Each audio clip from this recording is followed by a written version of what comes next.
Alright guys, we got the 43rd hard request today for 2014.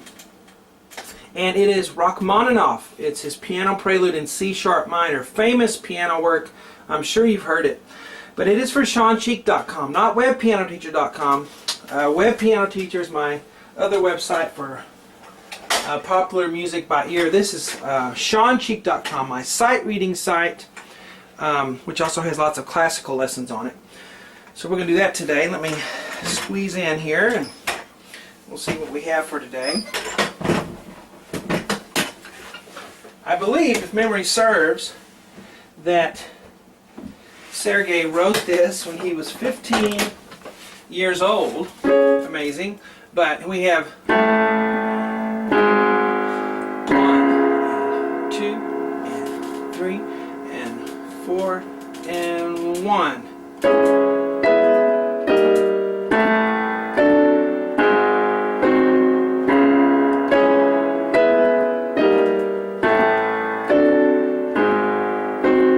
So forth.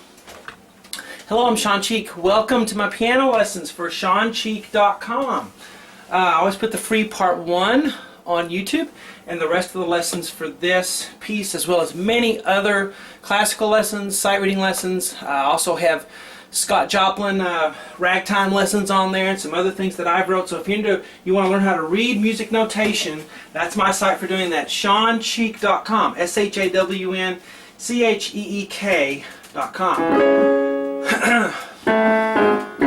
And let's get started here with this. Again, unbelievable that Rachmaninoff wrote this when he was 15 years old. And I believe, if memory serves, he had to play it at every concert, even though this is, not one of his more advanced works. It was like, his #1 hit, if you want to call it that.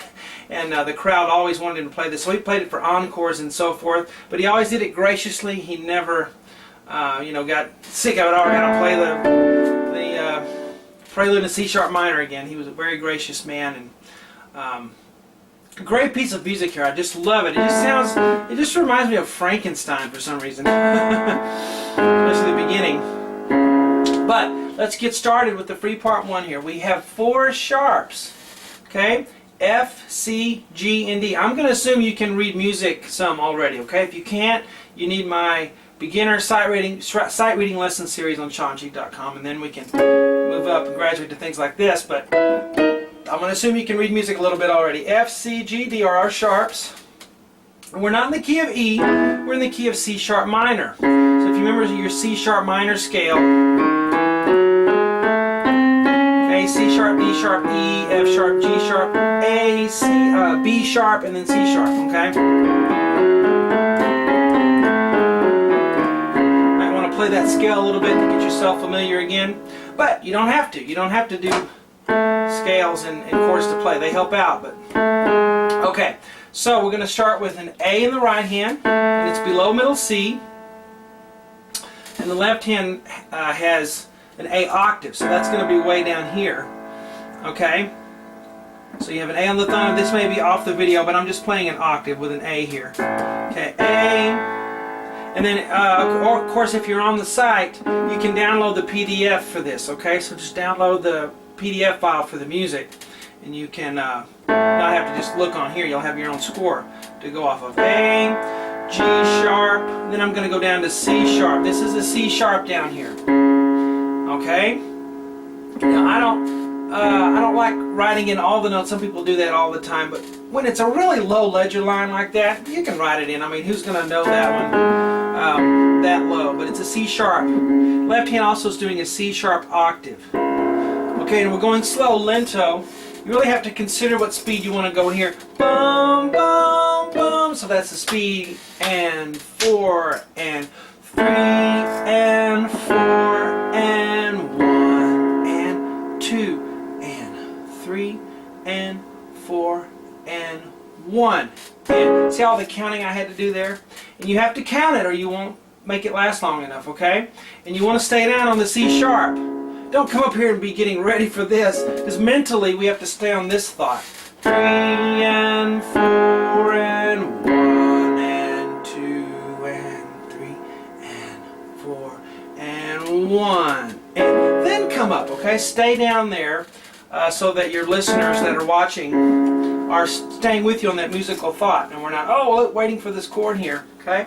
Stay down there. It is fortissimo, so you can play it loud. You should play it loud. All right, after we count it out and we're holding, keep your fingers on the keys. Don't lift them up and put them in your lap while you're counting. Keep them there. Stay focused on that C sharp. And then we'll come up and do this. Now let me help you get this, because this, you have some hand crossing in here. You have, your thumbs are crossed. You say, well, why did you do that? Why don't you just write it like that? Because you voice it differently if you put the octaves in the hands. It just sounds different. You have a weight on your hand differently if you play it this way, the way Rachmaninoff wrote it, okay? So that's why he does that, for the not to show a trick or anything, or show off that you can cross your thumbs, but because of the voicing, the relative strengths of each individual note are different when you cross your thumbs that way. Alright, the first chord is a C sharp minor chord. So why do we need to know that? Because it'll help us know what notes to play and what notes to leave out, what letters. Okay, so everything in this chord here will be either a C sharp, an E, or a G sharp. Okay, C sharp minor. So everything in that chord will be one of those three notes, C sharp, E, or G sharp. And in the right hand we have C sharp, G sharp, C sharp, an octave and a fifth. Okay, I'm just going to do 1, 2, 5 on that. Now on the left hand we have E, G sharp, and E. And I'm crossing my right hand thumb over my left. See? So that's a C sharp minor. It helps to know what chord it is because it helps you have a roadmap for where you are. Alright, so there's the first chord. Bum, bum. Here's the next one. It's an E chord, okay? It's a major 3 chord in the key of C sharp minor. E, G sharp, B. Every note in that chord will either be an E, a G sharp, or a B. So let's do it. E, B, E in the right hand. I'm going to use 1, 3, 5. In the left hand I have G sharp, B, and G sharp. There's my left hand thumb crosses over. Okay, so that's the second chord. So what you need to do is practice going from the first chord to the second one. Bum, bum. Try to voice that soprano note. Try to bring out that pinky note. And here's the third one. Now this one will throw people. I hear it as an E flat chord when I play it. The correct way to call it is a D sharp major chord, which is kind of weird, but let's look at it. D sharp, A sharp, and D sharp. See that? So you see why it looks like I hear it as an E flat chord when I hear it in my brain. Okay, but that's what the chord is. In my mind, I think of it as E flat, but D sharp, A sharp, D sharp is the chord. Left hand, F double sharp, okay? So that's the same thing as playing a G natural, is an F double sharp. And then we have an A sharp, which is like playing a B flat. I'm going to do that with a middle finger. And we have an F double sharp on the thumb. Excuse me. Okay? So, see how it feels like an E flat chord? G, B flat, G, E flat, B flat, E flat. Anyway, those are the keys you need to press down, however you want to think of it. That's the third one. Now practice connecting those three. Isn't that cool? Oh, sorry. I'm in an awkward position here. Okay. Really, an even better finger would be to use a 4 on that soprano note, and then a 5 on the E, and then a 4 on the D sharp, because then it allows for a complete legato playing. You see? But you can use pinky on all of them if you need to. Alright, I'm not going to connect at the beginning because it's so much counting. We've already belabored that. So, 1, and 2, and... Practice those 3 chords. Don't move on until you can go from one to the next without having to sweat, okay? Now, the next chord is going to involve 2 things. It involves a whole beat, but it involves 2 things going on. You have this, and then this. Okay? The name of the chord is D7, D, F sharp, A, C. Every note in the chord will either be a D, an F sharp, an A, or a C. That should help you. The octave we're going to play first is A in the right hand, A octave in the left hand. Then I'm going to come up and do this, which is D, A, D, 1, 3, 5. Left hand, I'm going to do F sharp. Now that is a C sharp. I mean a B sharp. Same thing as playing a C natural. So B sharp and then an F sharp. Okay, so to me it sounds like a, well, I call it a D7. It may be theoretically called something else, but for us we're just going to call it a D7 to help us know what the chord is. Okay, so you need to practice this. You need to be able to move from one to the next. So practice that. Okay? Now let's tie it together. Let's start here and try to make it to there.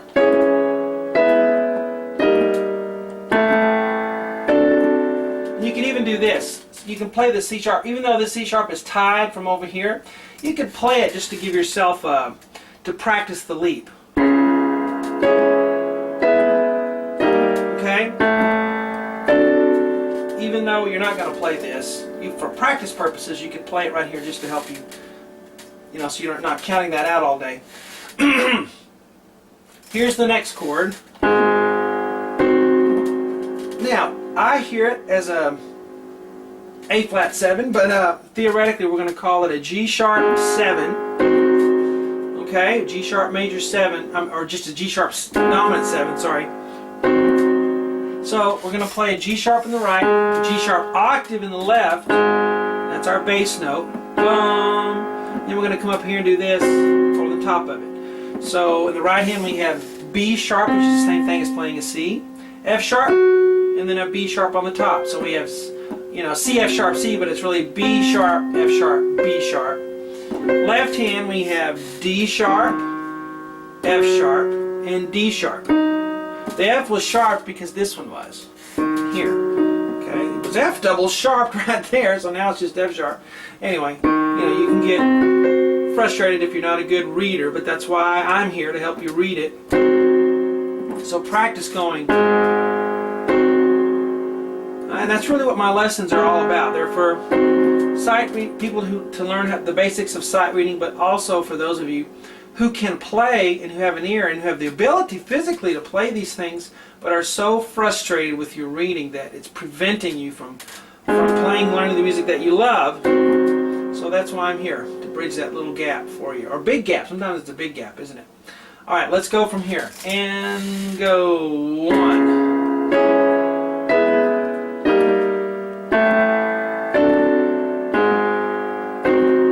See that? That's how you play that part. You need to practice from one chord to the next. It's not enough just to be able to find the keys and then play them.